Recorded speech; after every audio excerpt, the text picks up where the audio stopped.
Acoustic data is fairly data intensive. Video data is very data intensive indeed. And power consumption as well. We are looking into ways of putting solar panels and things like that so it's not dependent on mains electricity, but there are issues to do with data transfer and power to be considered. So we looked at various electronic solutions. We did look at using an Arduino microcontroller. It is relatively cheap, it has relatively low power usage, but it's got limited storage and processing capabilities. The one that we went for was a Raspberry Pi microcomputer, partly because it had better storage and local processing capacity, but it is higher cost than the Arduino and it uses more power. But the Arduino would be better suited if you were wanting to run it off batteries. However, it would be very limited in the amount of processing you could do in Hive. And also, we looked at things like using local area networks via Wi-Fi or possibly something like Zigbee, but this might not be suitable for very remote outdoor use. So we might have to look at using mobile phone signals or something to download data and so on as well. Here are some of the sensors that we deployed in our own Hive. They're all standard components that you can get from most electronic suppliers. And without video recording, we reckon we could do it for about 100 British pounds a Hive. So multiplied by 100 to get rupees. So I think that's 10,000. Or if you wanted video monitoring with extra storage and so on, you probably need to go up to about 300 British pounds. So the methods that we were using to analyze these signals, various forms of frequency analysis. The Kepstrel analysis is a modified form of Fourier analysis, but it's very good at distinguishing weaker particular periodic components than the FFT is. Autocorrelation and cross-correlation that I've already mentioned. And in order to remove noise, filtering and smoothing, or in order to enhance changes, rapid changes, differentiation of the signal, and various sorts of conventional time series analysis as well. We've also implemented various sorts of pattern recognition. As I mentioned recently, we've introduced the long short-term memory neural network that's good for analyzing time series. We also use various templates. So you maybe had a template of a signal from a healthy hive, or one that was about to swarm, or one where the queen had died, and then tried to classify, comparing with the template using methods such as principal components analysis or dynamic time warping that allows stretching or compression of the time scale between certain events, and various types of neural network, including the cell-phone organizing map, multi-layer perceptron, and more recently, long short-term memory networks. And maybe finite state approaches so that the system changes between various sorts of finite states, such as dormant or wintering, if you like, preparing for spring, reproductive season, high summer, preparing for winter, and then back to winter again. So that we envisage potentially using a hidden Markov model type approach for that.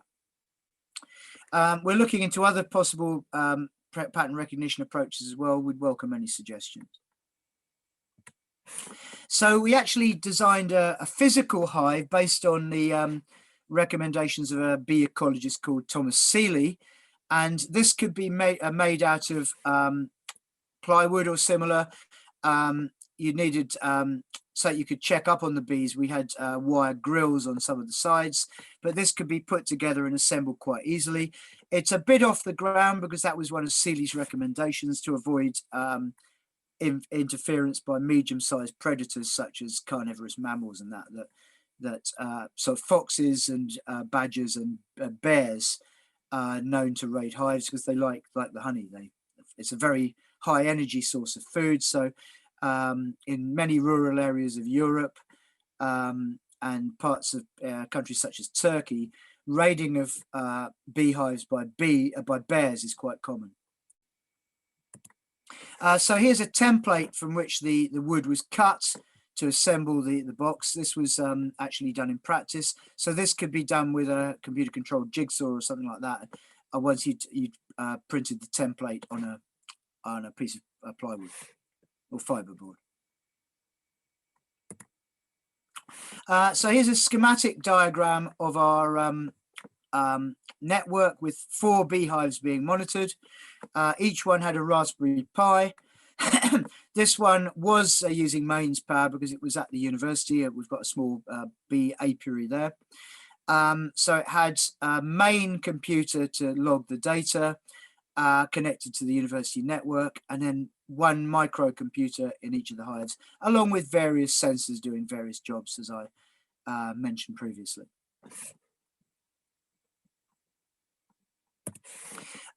So as I said, you know, data storage and data volume is quite important.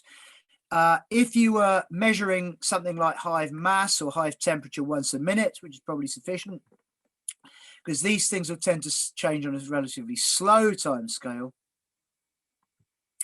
you're talking about a few tens of kilobytes per day. So not a huge amount of data per day from those measurements. For video, if you were doing continuous monitoring, at least for 12 hours of a day, daylight hours, if you were using 25 frames per second and were videoing the whole day for something like the mouth of the beehive, you'd generate about a gigabyte per day. And for audio, that is CD quality audio sampling. You don't necessarily have to go that high a sampling rate. It depends what range of signals you're interested in monitoring.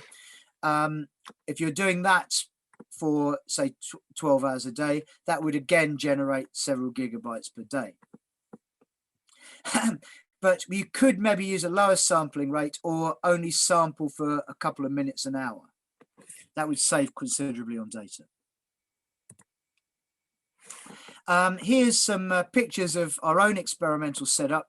Here's our apiary with 4 hives. I think that hive wasn't actually in use at the time, but this was an experimental one. 2 more conventional beehives here, and this is the box, if you like, that houses the power supply and so on for the electronic monitoring equipment. This is a mouth of one of our this is of the experimental beehive. So the hive opening is this circular aperture here. At this point, anyway, the bees were thriving. Quite a lot of bees around the hive entrance, going in and coming out. And here's a microphone to monitor the sound level near the hive mouth. This is inside the hive. This is a side view, so you can see these bits of honeycomb forming right up against the grill at the side. Again, there's a sensor on the side here, but that's a few months later. I think this was a bit of plastic sheeting taped over it so that rain didn't get inside and so on. And this is a view with the roof of the hive taken off. So you can see the individual honeycombs here, these light brown, yellowy sort of color things here. Those are the honeycombs. There's a perspex see-through roof covering the hive to stop rain getting in. And this is some of the electronic monitoring devices here. So these were monitored continuously between March and November 2017. We did do some further measurements the following winter, but excuse me, it wasn't continuous monitoring over that time for various technical issues. We looked at the acoustic signals from these hives. Unfortunately, and we think it's because beeswax and another material they make called propolis were clogging up the microphones, but we did manage to get some acoustic data that we could do some analysis of. This is a spectrum over a limited time period from one of our own hives. So across is frequency, up is intensity in that frequency band. So we can see clear peaks in this. That it's not an identical scale, but this is another hive